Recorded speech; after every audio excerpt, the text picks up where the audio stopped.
வணக்கம் நேயர்களே, உங்களை சந்திப்பதில் மிக்க மகிழ்ச்சி அடைகிறோம்.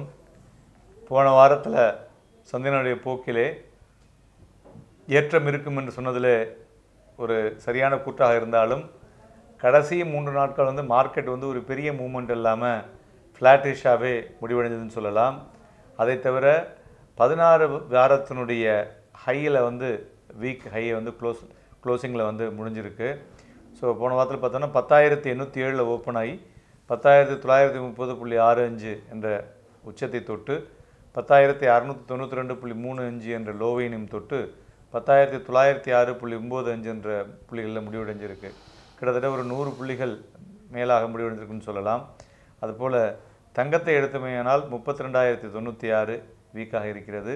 அதுபோல் சில்வரை பார்த்தோம்னா 37,181, இதுமாரி க்ரூடு பார்த்தோம்னாக்க 3,818. ஸோ கிட்டத்தட்ட சில்வர் பார்த்தோன்னாக்க ஜஸ்ட் கம்ப்ளீட்டட் ஒஸ்ட் இயர்னே சொல்லலாம்.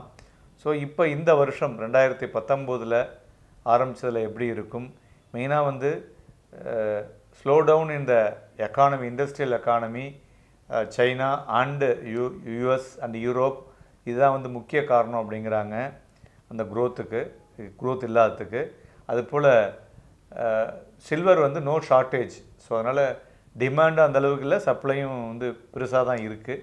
ஸோ இருந்தும் சில்வரில் மறுபடியும் வீழ்ச்சி அதிகரித்து கொண்டே இருக்கிறது. அது இந்த வாரத்தில் எப்படி இருக்கும் என்பதையும் பார்க்க போகிறோம். ஸோ மேலும் இந்த வாரத்தில் பார்த்தோன்னாக்க நிறைய நிகழ்வுகள் இருக்கிறது, அதை பற்றி பேசப்போவோம். ஸோ முக்கியமாக 2-3 விஷயங்கள், அதாவது சந்தைகளை ஒட்டியுள்ள விஷயத்தை பேசிட்டு சந்தைக்குள்ளே செல்வோம். தங்கத்தை பொறுத்தவரை பார்த்தோமேயானால் ருஷ்யா டாப் 5 இடத்தை தொட்டு இருக்கிறது. அதாவது நேஷ்னல் கோல்டு ரிசர்வில், அதாவது சைனாவை பீட் பண்ணுற அளவுக்கு ருஷ்யா மேலே வந்திருக்கு. இது ஒரு கவனிக்க வேண்டிய விஷயம் என்று சொல்ல வேண்டும். இரண்டாவதாக எல்என்டியினுடைய பைபேக் ஆஃபர் செபி ரிஜெக்ட் பண்ணியிருக்காங்க நேற்றைய தினம். ஸோ அதுவும் கவனிக்க வேண்டிய விஷயம். மூன்றாவது, 21 ஜனவரியிலிருந்து ஈக்விட்டி டெரிவேட்டிவ்ஸில் F&O எக்ஸ்போஷர் மார்ஜினை இன்க்ரீஸ் பண்ணுறாங்க. ஸோ இந்த மார்ஜின் இன்க்ரீஸ்னால் என்னெல்லாம் ஆகக்கூடும் என்று பார்த்தோமேயானால், ஒன்று ஆப்ஷன்ஸில் உள்ள வால்யூம் குறையக்கூடும், அதாவது ட்ரேடிங் வால்யூம் குறையக்கூடும்.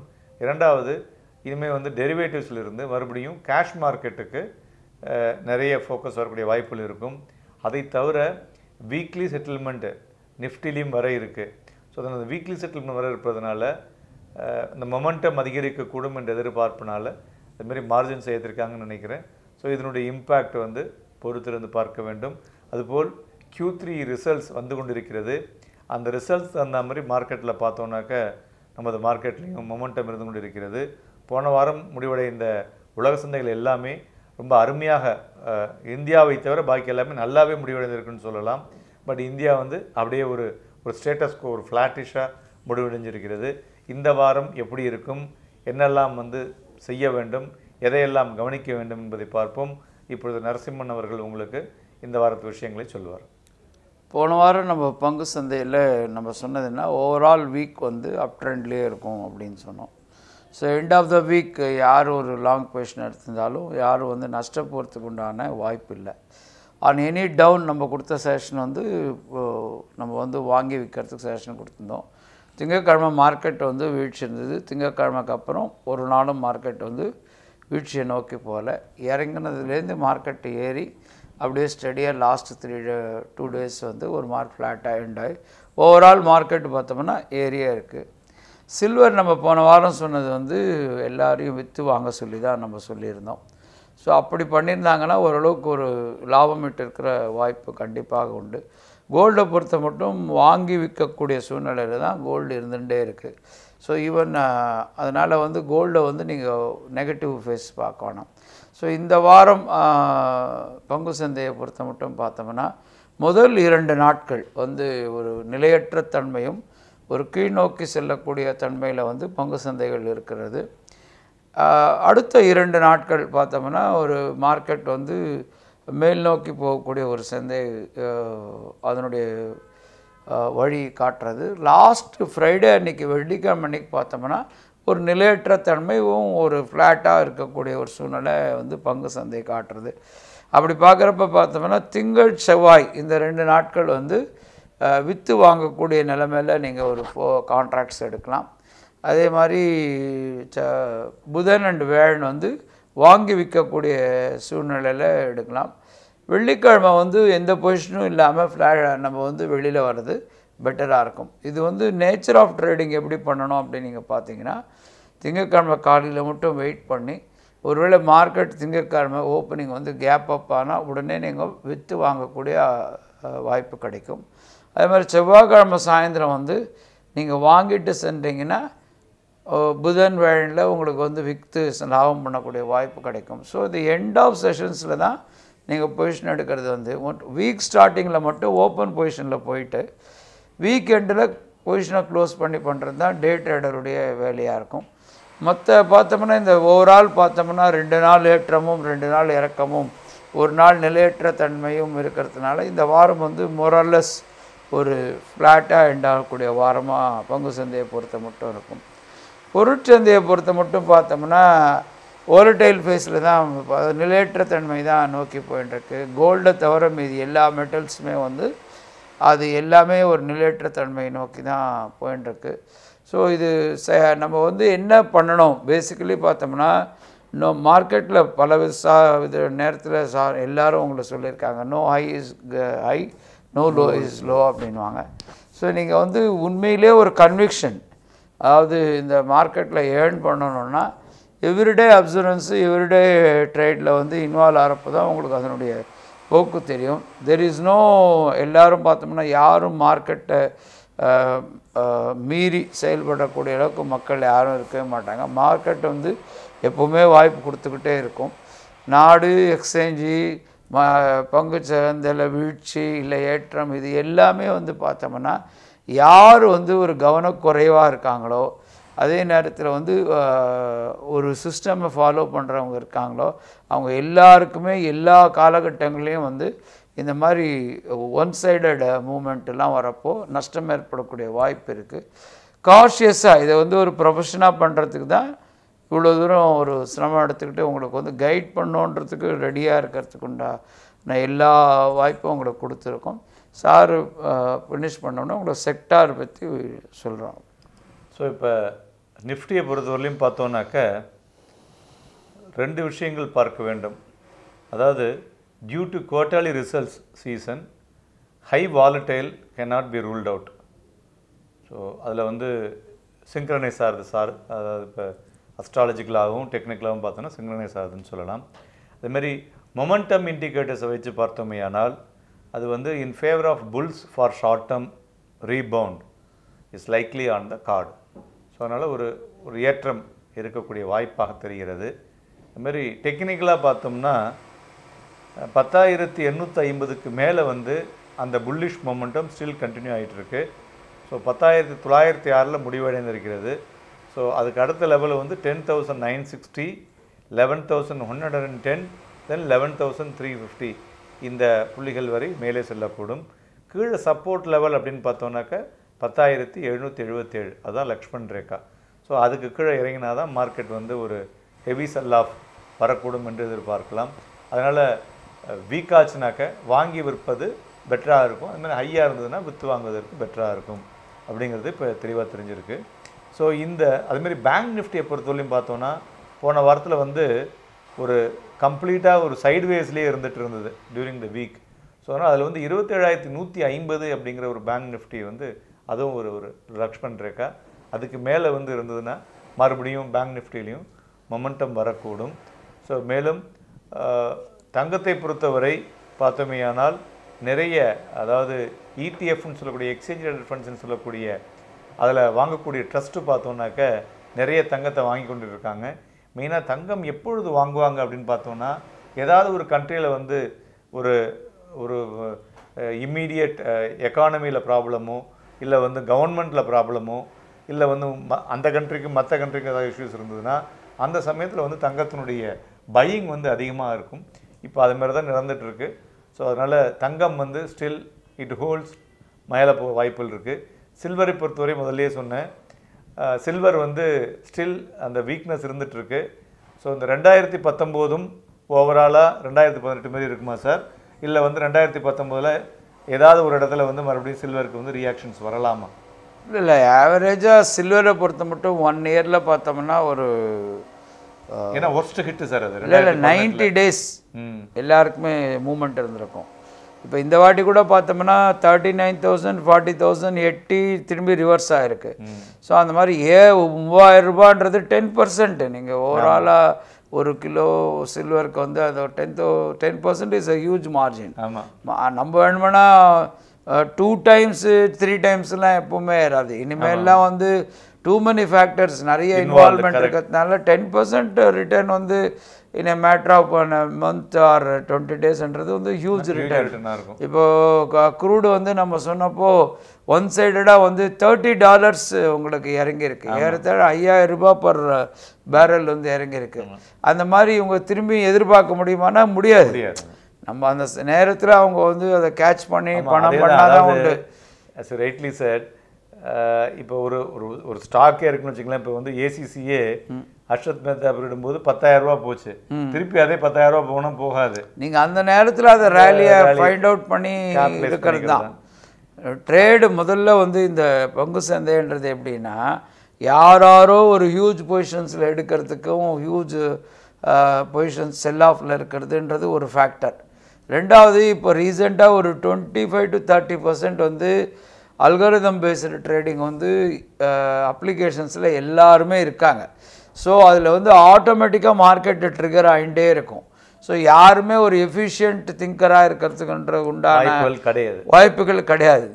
நம்ம கொடுக்குற ஓவரால் பிக்சரில் வந்து அந்த நேரத்தை யூஸ் பண்ணிட்டு பண்ணால் உண்டு. திரும்பி அது it will not repeat. Correct. அது திரும்பி வராது. ஹிஸ்ட்ரி ரிப்பீட் ஆகாது. அது ரிப்பீட் ஆகாது.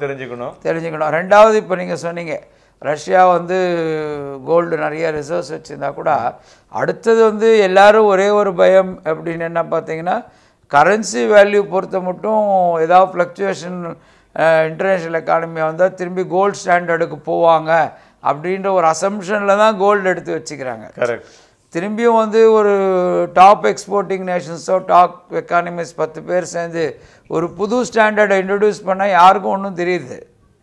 இப்போ வந்து ரொம்ப ஐரணி என்னென்னா நம்மளே வந்து கவர்மெண்ட்டே ரூபாவை பிரிண்ட் பண்ணுது, கவர்மெண்ட்டே கடனை திருப்பி கட்டணும்னு முடியலன்னு சொல்லுது, டெஃபிசிட்டுன்னு சொல்கிறது. இந்த ஒரு லாஜிக் வந்து திங்க் பண்ணால் ஒரு காமெடியாக இருக்கும், ஃபார்ஸாக இருக்கும். என்ன சார்? கரெக்ட். அவங்க தான் பணம் பிரிண்ட் பண்ணுறாங்க, அவங்களே டெஃபிசிட் எக்கானமின்னு சொல்கிறாங்க. ஸோ இந்த லார்ஜர் ஃப்ரேமை புரிஞ்சுக்கிறதுக்கு வந்து யாருக்கும் டைம் இல்லை. அது நம்ம கொடுக்குற நம்ம உங்களுக்காக திங்க் பண்ணுறதுக்கு நாங்கள் இருக்கிறதுனால you can do this things. அதுமாதிரி க்ரூடை பொறுத்தவரையிலையும் பார்த்தோன்னாக்க ஆயில் ரைசஸ் 3%, மெயினாக ஆன் விசிபிள் ஒபேக் கட். அதனால தான் க்ரூடு ஏறிட்டுருக்கு. அதுமாதிரி க்ரூடும் வந்து இந்த ஏற்றம் நிற்குமா இல்லை வந்து இது இல்லை? இனிமேல் வந்து க்ரூடை பொறுத்த மட்டும் ஒரு லாங் ரன்னு நெகட்டிவ் அப் ட்ரெண்டும் வந்தது, லாங் ஒரு லோ ட்ரெண்டும் வந்தது. இனிமேல் என்னென்னா ஒரு வாலடைல் ஒரு ஸ்டடி ட்ரெண்டு வந்து திரும்பி வாலட்டிலிட்டி ட்ரெண்ட் வரதுக்கு இன்னும் ஒரு 6 months ஆகலாம். இல்லை 65லேருந்து 50க்குள்ளே ட்ரேட் ஆகிட்டு இருக்கும். மேக்ஸிமம் ஃப்ளக்சுவேஷன்லேயே இருக்கும். ஒரு இப்போ நம்ம இப்போ ரொம்ப லாங் டேர்ம் சொல்லிட்டாலும் யாரும் வந்து அதை ஃபாலோ பண்ணுறாங்களா இல்லையான்னு தெரியாது. ஒரு அடுத்த மாதம் ஒரு பர்டிகுலர் டேட் நம்ம சொன்னால் அந்த நேரத்தில் வந்து திரும்பி ஒரு அப் ட்ரெண்டை நம்ம ஐடென்டிஃபை பண்ணி சொல்லலாம். திரும்பி ரிவர்ஸ் ட்ரெண்டையும் நம்ம ஐடென்டிஃபை சொல்லக்கூடிய வாய்ப்புகள் அதிகமாக இருக்குது. ஓகே. அடுத்தது வந்து நிஃப்டியில் பார்த்தோம்னாக்கா நம்ம இன்னொன்று பார்க்கக்கூடிய இண்டெக்ஸ் வந்து வாலட்டிலிட்டி இண்டெக்ஸ். அது வந்து 16.62 முடிவடைஞ்சிருக்கு. ஸோ இதே மாதிரி கொஞ்சம் அந்த 16க்கு மேலே இருந்தாலே மார்க்கெட்டில் வந்து வாலட்டிலிட்டி இருந்து கொண்டு இருக்கும்னு சொல்லலாம். 15க்கு கீழே வரும்பொழுது தான் ஒரு மாதிரி இந்த வாலட்டிலிட்டி செட்டில் ஆகிட்டு மார்க்கெட் வந்து ஒரு பெட்டர் மூமெண்ட்டுக்கு செல்லக்கூடிய வாய்ப்புகள் இருக்கும். இப்பொழுது சார் வந்து உங்களுக்கு செக்டரை பற்றி சொல்லுவார். அதன் பிறகு அதனுடைய இம்பேக்ட்டு அதில் எந்தெந்த ஸ்டாக்ஸுங்கிறத பார்ப்போம். இந்த வாரம் பார்த்தோம்னா பேசிக்கலி வந்து ஒரு திரும்பியும் வந்து ஓவரால் செக்டார் இப்போ வந்து நம்ம நாட்கள் பற்றி சொல்லியிருக்கோம். முதல் 2 நாள் வந்து வாலடைல் நிலையற்ற தன்மையும் கீழ் நோக்கி செல்லக்கூடிய ஒரு பாதையில் மார்க்கெட் இருக்கும் சொல்லியிருக்கோம். அதே மாதிரி அடுத்த 2 நாள் மேல் நோக்கி செல்லக்கூடிய பாதையில் இருக்கும். வார கடைசியில் ஒரு நிலையற்ற தன்மையில் மார்க்கெட்டை வந்து ஃப்ளாட்டாக முடியும் அப்படின்னு சொல்லியிருக்கோம். இது இல்லாமல் ஒரு செக்டார்னு பார்த்தீங்கன்னா பேங்கிங் செக்டார் நல்லாயிருக்கும். ஓகே. அதே நேரத்தில் வந்து சாஃப்ட்வேர் இண்டஸ்ட்ரி வந்து நெகட்டிவில் தெரிகிறது. மற்றபடி பார்த்திங்கன்னா இன்ஃப்ரா இண்டஸ்ட்ரீஸ்க்கெல்லாம் ஒரு பெரிய ஒரு பூஸ்ட் கிடைக்கக்கூடிய வாய்ப்பு இருக்குது. இந்த நேரத்தில் இன்ஃப்ரா, லாஜிஸ்டிக்ஸு, ஹெவி இண்டஸ்ட்ரீஸு எல்லாமே ஒரு மேல் நோக்கி போகக்கூடிய ஒரு நிலைமையில் இருக்குது. மற்றபடி என்டர்டெயின்மெண்ட் செக்டார் எல்லாமே வந்து என்டர்டெயின்மெண்ட், மீடியா, சுகர் இது எல்லாமே நெகட்டிவில் போகக்கூடிய வாய்ப்பு இருக்குது. ஃபர்டிலைசர்ஸ், கெமிக்கல்ஸ் இந்த இண்டஸ்ட்ரீஸ் எல்லாமே பாசிட்டிவில் போகக்கூடிய வாய்ப்பு இருக்குது. இது இல்லாமல் பார்த்தோம்னா நிறைய அதர் செக்டார்ஸ் லைக் எலக்ட்ரானிக்ஸ் இதெல்லாம் வந்து இன்னும் அதனுடைய பீக்குக்கு போகல. மோரார்லெஸ் பார்த்திங்கன்னா இந்த எலக்ட்ரானிக் இண்டஸ்ட்ரி, ஹார்ட்வேர் இண்டஸ்ட்ரியில் எத்தனை ஷேர்ஸ் கம்பெனிஸ் லிஸ்டட் இருக்குது சார்? ஒரு 3-4 கம்பெனி இருக்கும், அவ்வளோதான். ஆமாம், HCL, இன்ஃபோசிஸ், ஹார்ட்வேரில் சொல்லலாம். ஸோ அதெல்லாம் வந்து அவங்க வந்து ஏறுறதுக்கு இன்னும் அதுக்குண்டான கண்டியூசிவ் வந்து அட்மாஸ்பியர் இல்லை. இந்த சிமெண்ட் இண்டஸ்ட்ரி இதெல்லாம் வந்து மேல் நோக்கி செல்லக்கூடிய வாய்ப்பு இருக்குது. ஸோ நீங்கள் இண்டெக்ஸ் பேஸ்டாக பண்ணுறவங்க வந்து கொஞ்சம் கேர்ஃபுல்லாக இண்டெக்ஸ் பேஸ்டாக பண்ணி ஸ்பெசிஃபிக் ஷேர் ட்ரேடிங் பண்ணுறதுக்கு தான் நாங்கள் உங்களை வந்து கால் பண்ணி கேட்க சொல்லுவோம், இது பண்ணலாமா வேணாமான்றது. ஃபார்மா வந்து பார்த்தோம்னா இந்த வர வாரத்தில் இன்னும் ஒரு கொஞ்சம் நாட்கள் வெயிட் பண்ண வேண்டியிருக்கு. இன்னொரு வாரம் தாண்டி கழித்து தான் ஃபார்மாவில் ஒரு டைம் வரத்துக்கு அப் அண்ட் வரத்துக்கு சான்ஸ் இருக்குது. அது மட்டும் ஃபார்மாலையும் வந்து ஒரு நிலையற்ற தன்மை இருக்கிறதுனால அதை பார்த்து நடந்துக்கணும். பொருட்சந்தையை பொறுத்த மட்டும் பார்த்தோம்னா கோல்டு வந்து இறங்குனா வாங்கி விற்கலாம், இல்லைனாலும் என்ன ட்ரேடு கோல்டில் பண்ணாலும் ஒரு லாங் ட்ரேடு தான், வாங்கி விற்கக்கூடிய நிலைமையில் தான் இருக்கும். ஷார்ட்ன்றது போகிறதுக்கு வாய்ப்பு இல்லை. சில்வரில் வந்து விற்று வாங்கக்கூடிய நிலைமையில் எல்லோரும் ட்ரை பண்ணலாம். ஸோ சில்வரை வந்து எய்ம் பண்ணுறதே விற்று வாங்கணும். எல்லா மெட்டல்ஸுமே நெகட்டிவ் ஃபேக்டரில் இருக்குது. ஸோ வெதர் அலுமினியமாக இருந்தாலும் சரி எதுவாக இருந்தாலும் விற்று வாங்கக்கூடிய ஒரு பிஸ்னஸ் நீங்கள் யார் இருந்தாலும் எக்ஸிக்யூட் பண்ணலாம். ஸ்டீல் வந்து ட்ரேடில் இருக்கா சார்? கமாடிட்டியில் இல்லை. ஸ்டீல் வந்து அவ்வளோ இல்லை. ஸ்டீல் வந்து ஆஸ் எ செக்டார் வந்து உங்களுக்கு டிஃப்ரெண்ட்டாக இருக்கும். அது வந்து ஒரு அப் ட்ரெண்டில் போகிறதுக்கு சான்ஸ் இருக்குது. ஸ்டீல் ஒன்லி மட்டும். நான் ஃபெரஸ் மெட்டல்ஸ் தான், நம்ம காப்பர் இது எல்லாமே கீழ் நோக்கி செல்லும். அதேமாதிரி அக்ரி கமாடிட்டிஸும் நெகட்டிவில் போகிறதுக்கு சான்ஸ் இருக்குது. ப்ரைஸிங் வந்து அது வந்து மேலே போகிறதுக்கு உண்டான ஸ்பைக்கு உண்டான சான்சஸ் இல்லை. ஸோ மோரார்லெஸ் இந்த கமாடிட்டியில் வைட் ஸ்ப்ரெட்டாக நம்மளால் உங்களுக்கு ஏதாவது ஒப்பீனியன் வேணுன்னா நீங்கள் ஃபோன் பண்ணி, சில பேர் காஃபி ட்ரேட் பண்ணிட்டு இருக்கலாம், இல்லை வேறு ஏதாவது பண்ணுறவங்க ஸ்பெசிஃபிக்காக கொஸ்டின் கேட்டால் நம்ம சொல்லலாம். மீதி வந்து சார் வந்து கம்பெனி ஸ்பெசிஃபிக்காக யூ வில் டாக் டு. போன வாரத்தில் பார்த்தோன்னா ஐடி அண்ட் எனர்ஜி செக்டார் வந்து ஒரு குட் மொமெண்டம் கொடுத்ததுன்னு சொல்லலாம். ஸோ அதேமாதிரி செக்டாரில் வந்து வீக் இருந்தாலும் இண்டிவிஜுவல் ஸ்டாக் ஸ்பெசிஃபிக் நல்லாயிருக்கும் அப்படிங்கிறது நாங்கள் திருப்பி சொல்லிட்டு இருக்கோம் எல்லா ப்ரோக்ராம்லேயும். ஸோ அதேமாதிரி போன வாரத்தில் வந்து பார்த்தோன்னா media and public sector banks வந்து ஒரு பெரிய பெயின் கொடுத்தது, வீக்காச்சு. ஸோ இந்த வாரத்தில் பேங்கிங் செக்டார் வந்து நல்லாயிருக்கும் அப்படின்னு சொல்லியிருக்காரு. ஸோ சாஃப்ட்வேர் வீக்காக இருக்கும். அதுமாதிரி இன்ஃப்ராவில் ஒரு பூஸ்ட் இருக்கும் அப்படின்னு சொல்லியிருக்காரு. ஸோ ஓவரால் செக்டார்ஸ் வந்து ஒரு மிக்ஸ்டு ட்ரெண்ட் இருந்துகிட்ருக்கு. மெயினாக வந்து பேங்கிங் செக்டர் நல்லா இருந்தாலே இட் கன்சிடர் அபவுட் 40% நிஃப்டியில், சென்செக்ஸ்லையும் இருக்கிறதுனால உங்களுக்கு அதனுடைய மொமெண்டம் இருக்கக்கூடிய வாய்ப்புகள் தெரிகிறது. ஸோ இண்டிவிஜுவல் ஸ்டாக்ஸ்னு பார்த்தோமே ஆனால் TCS, then Havells, Crompton Greaves, L&T, Reliance Industries, Hero Honda, Bausch and Lomb, then Reliance இன்ஃப்ராவில். So இவையெல்லாம் வந்து நன்கு இருக்கும். இதெல்லாம் வந்து ஒரு ஷார்ட் டேர்ம் அந்த ட்ரெண்டுக்கு வந்து நீங்கள் வாங்கி விற்கலாம். இதை தவிர மியூச்சுவல் ஃபண்ட்ஸில் பார்த்தோமே ஆனால் ஆதித்ய பிர்லாவுடைய பேலன்ஸ் பவிஷ்ய யோஜனா அப்படிங்கிற ஒரு புது NFO ஓப்பன் ஆகுது. ஸோ இட் இஸ் ஜனவரி 22லேருந்து ஓப்பன் ஆகுது. இது வந்து ஒரு வெல்த் கிரியேஷன் ப்ராடக்ட்னே சொல்லலாம். அதாவது ஒரு சின்ன குழந்தைய வந்து ஒரு காலேஜ் போகும்பொழுது அவங்களுக்கு என்ன மாதிரி பணம் தேவைப்படும், அதுக்கு எப்படி பண்ணலாம் அப்படிங்கிறத வந்து அவங்க அதில் தான் மெயினாக அதில் ஃபோக்கஸ் பண்ணுறாங்க. ஒரு பார்ட் ஈக்விட்டி, ஒரு பார்ட் டெட்டு, ஒரு பார்ட் வந்து பேங்க் டெபாசிட்ஸில் போட்டு அவங்களுக்கு ஒரு பெட்டர் ரிட்டர்ன் கொடுக்கறதுக்கு. அந்த ரிட்டர்னில் பார்த்தீங்கன்னா 12% ரிட்டர்னில் ஒரு அந்த ஸ்கீமில் பார்த்தோமே ஆனால் 10,000 ரூபா மாதம் போட்டோன்னா 15 வருஷத்தில் 50.45 50.45 லேக்ஸாக கிடைக்கிது. கிட்டத்தட்ட 500 கோடியாக கிடைக்கிறது. ஸோ இப்போ ஏன்னா இப்போ மெயினாக வந்து இந்த காலத்தில் higher education, even IIT or IIM இல்லை நீங்கள் வந்து ஒரு கேட்டோ இல்லை நீட்டோ எழுதுறதுக்கு வேண்டிய பணங்களோ இல்லை வந்து ஃபாரின் அனுப்புறதுக்கு வந்து குறைஞ்சது உங்களுக்கு வந்து 50 லட்சத்துலேருந்து 1 கோடி ரூபாய் தேவைப்படும். வரக்கூடிய 110-15 வருஷத்தில். ஸோ அப்படி இருக்கும் பொழுது ஸோ பசங்களை வந்து ஒரு நல்ல ஒரு படிக்க வைக்கணும், நல்லா பண்ணணும், அதே சமயத்தில் என்னால் வந்து 10,000 ரூபா சேமிக்க முடியும் அப்படிங்கிறவங்க இந்த திட்டத்தில் போடலாம். இதற்குண்டான தேவைகள் வந்து உங்களுக்கு தேவைன்னா எங்களையும் அணுகலாம், இல்லைனாக்கா உங்கள் பக்கத்தில் இருக்கக்கூடிய மியூச்சுவல் ஃபண்ட்ஸ் அட்வைசர்ஸை அணுகினாக்க அவங்க அதுக்குண்டான இன்ஃபர்மேஷனை கொடுப்பாங்க. இது வந்து ஒரு நல்ல வெல்த் கிரியேஷன் ப்ராடக்ட் அப்படின்னே சொல்லலாம். ஸோ அடுத்ததாக இந்த வாரத்தில் வந்து நிறைய ரிசல்ட்ஸ், குவார்ட்டர்லி ரிசல்ட்ஸ் இருக்கிறதுனால அதனுடைய இம்பேக்ட் வந்து அதிகமாக இருக்கும், தாக்கம் இருக்கும். ஸோ அதனால் இந்த ரிசல்ட்ஸ் வர அன்றைக்கி தயவு செஞ்சு அதில் ட்ரேட் பண்ணாதீங்க. அதை வந்து எப்படி போகிறது, என்ன ரிசல்ட்ஸ் கொடுக்குறாங்கன்னு பார்த்துட்டு அதுக்கு மறுநாள் பண்ணுறது நல்லதாக இருக்கும். இன்ட்ராடேயில் எடுக்கிறதோ இல்லை ஒரு லாங் டேர்முக்கு எடுக்கிறதோ. ஸோ ஓவரால் இந்த வாரத்தில் வந்து 2 நாட்கள் வந்து ஒரு வாலட்டைலாகவும் 2 நாட்களுக்கு அப்பாகவும் ஒரு நாளைக்கு ஃப்ளாட்டிஷாகவும் இருக்கக்கூடிய வாய்ப்புகள் இருக்கிறது. தட் இஸ் 50-50 சான்ஸ் அப்படிங்கிற மாதிரி சார் சொல்லியிருக்காரு. ஸோ அதனால் உங்களுக்கு டெக்னிக்கலாக நிஃப்டினுடைய போக்கு வந்து 10,960க்கு மேலே போச்சுனாக்க ஒரு 200 புள்ளிகள் வரை செல்லக்கூடும் என்றும், அதுமாதிரி கீழே வந்து 10,778 கீழே தான் மார்க்கெட் வீக் ஆகக்கூடிய வாய்ப்புகள் தெரியுது. அதுவரை ஒன்றும் பெரிய வீக்னஸ் தெரியலங்கிறதும் மார்க்கெட்டினுடைய இன்புட் தெரிகிறது. ஸோ இந்த விஷயங்கள் எல்லாம் உங்களுக்கு உபயோகமாக இருக்கும் என்று நம்புகிறோம். இந்த வாரம் உங்களுக்கு லாபம் பண்ணக்கூடிய வாரமாகவும் நிறைய ட்ரேட் பண்ணக்கூடிய வாரமாகவும் அமைய வேண்டும் என்று வேண்டி விடைபெறுகிறோம். வணக்கம்.